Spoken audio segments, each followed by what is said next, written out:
Assalamualaikum warahmatullahi wabarakatuh. Nama saya Taufik Dasatria, kelas PTN 01 akan membacakan presentasi saya. Saluran transmisi udara adalah sebuah struktur yang digunakan dalam transmisi dan distribusi tegangan listrik untuk mengantarkan listrik dari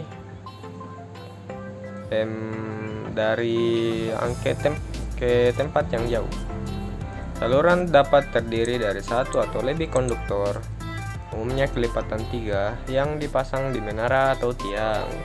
Karena sebagian besar insulasi disediakan oleh udara, maka saluran udara umumnya merupakan metode termurah untuk mentransmisikan listrik dalam jumlah yang besar. Tujuan utama dalam pencangan saluran listrik adalah menjaga jarak yang cukup antara kabel dengan tanah, sehingga dapat menghindarkan kabel dari kontak yang berbahaya namun tetap tidak menyulitkan dalam perawatan, serta tahan terhadap petir, salju, gempa bumi, dan potensi perusak lainnya. Klasifikasi transmisi berdasarkan tegangan. 1. SUTED 200 kV sampai 500 kV. Pada umumnya saluran transmisi di Indonesia digunakan pada pembangkit dengan kapasitas 500 kV. Tujuannya agar drop tegangan dari penampang kawat dapat direduksi secara maksimal, sehingga diperoleh operasional yang efisien dan efektif.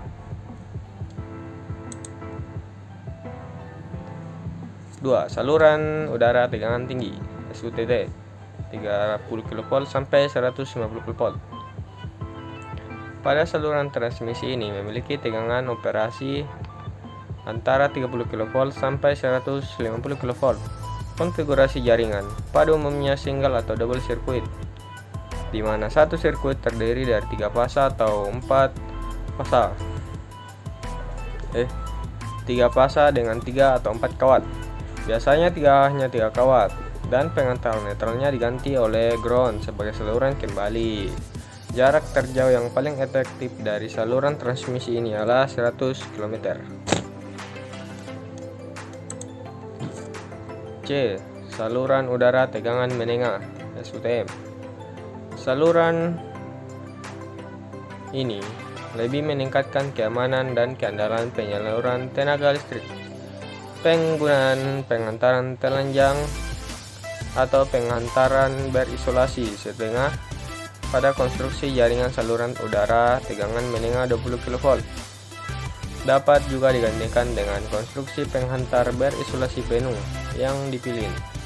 Isolasi penghantar tiap fasa tidak perlu dilindungi dengan pelindung mekanis. Saluran listrik tegangan rendah 40 sampai 1000 volt.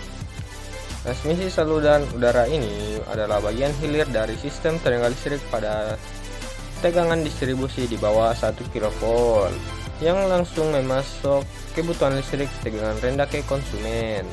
Di Indonesia, tegangan operasi transmisi SUTR adalah 220 per 380 volt.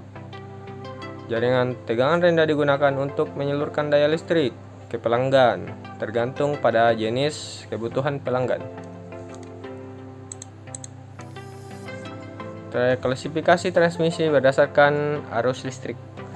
Saluran transmisi AC. Penaikan dalam sistem AC, penaikan dan penurunan tegangannya sangat mudah dilakukan dengan bantuan transformator dan juga memiliki 2 sistem, yaitu sistem fasa tunggal dan sistem fasa 3 fasa.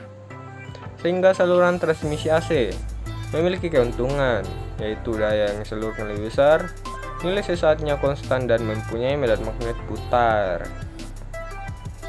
Selain keuntungan disebutkan di atas, saluran transmisi AC juga memiliki kekurangan, yaitu tidak stabil, isolasi yang rumit, dan mahal. Mahal di sini dalam artian untuk menyediakan suatu isolasi yang memang aman dan kuat. B. Saluran transmisi DC. Transmisi dengan tegangan DC atau High Voltage Direct Current adalah sistem penyaluran listrik dengan menggunakan listrik tegangan DC. Berikut DC.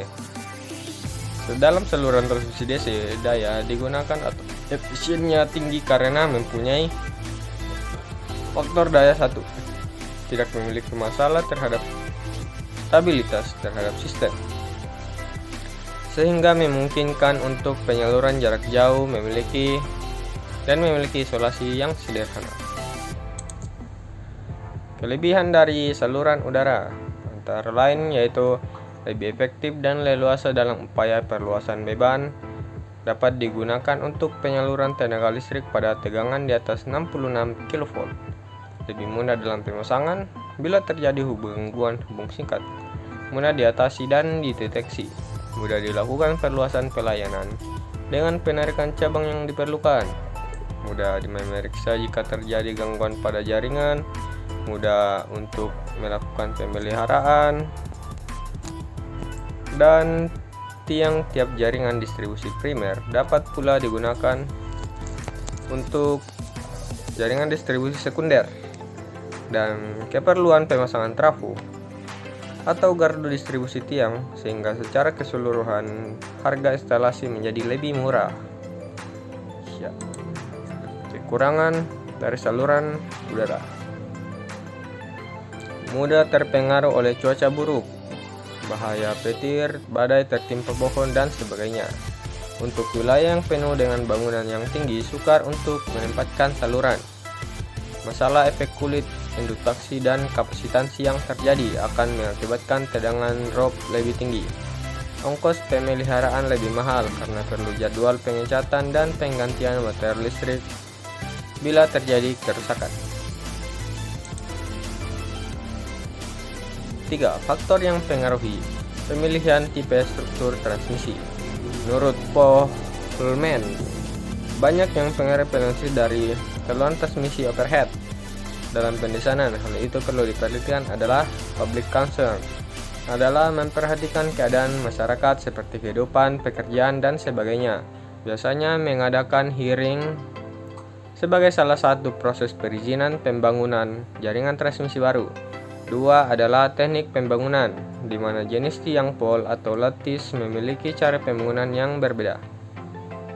Pemeriksaan, penilaian, dan pemeliharaan merupakan proses dari inspeksi dan penilaian awal dari ahli yang juga aktivitas pemeliharaan diperlukan. Kemungkinan untuk upgrading dan uprating karena susah untuk mendapatkan ROW dan izin yang diperlukan untuk membangun jaringan transmisi baru. Maka struktur yang dibangun diupayakan mudah untuk di-upgrade atau di-upgrade untuk kedepannya. Sekian dari saya, terima kasih telah menonton. Assalamualaikum warahmatullahi wabarakatuh.